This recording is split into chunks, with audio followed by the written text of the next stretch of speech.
Alexander জাভারেভের স্বপ্ন ভেঙে টানা দ্বিতীয়বারের মতো অস্ট্রেলিয়ান ওপেনের শিরোপা জিতে গ্র্যান্ড স্ল্যাম জয়ের হ্যাট্রিক গড়লেন ইতালিয়ান তারকা ইয়ানিক সিনার। ক্যারিয়ারের গ্র্যান্ড স্ল্যামের প্রথম 3 ফাইনাল খেলে 3টিতে শিরোপা জিতলেন এই 23 বছর বয়সী। হার্ডকোর্টের গ্র্যান্ড স্ল্যামে এটি তার টানা 3য় শিরোপাও।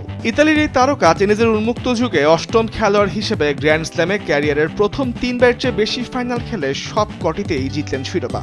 শুধু তাই নয়, নিকোলা পেট্রেনকেলির রেকর্ড পেছনে ফেলে ইতালির প্রথম টেনিস খেলোয়াড় হিসেবে 3টি গ্র্যান্ড স্ল্যাম শিরোপা জিতলেন তিনি। চতুর্থ টেনিস খেলোয়াড় হিসেবে সিনার পরপর 2বার অস্ট্রেলিয়ান ওপেন জয়ের কীর্তি করেছেন। তার আগে শুধুমাত্র আন্দ্রে আগাসি, রজার ফেদেরার ও Rafael Nadal back to back Australian Open জয়ের কীর্তি করেছিল।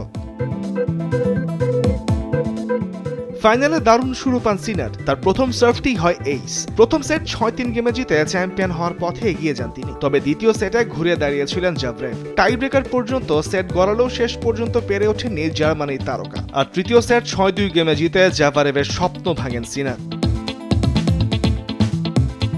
গত বছর অস্ট্রেলিয়ান ওপেন দিয়ে গ্র্যান্ড স্ল্যাম জেতা শুরু করেন সিনার। এরপর বছর শেষ গ্র্যান্ড স্ল্যাম ইউএস ওপেনেও হন চ্যাম্পিয়ন। এবার তৃতীয় ফাইনাল খেলতে এসেও শিরোপা উৎসব করলেন এই 23 বছর বয়সী।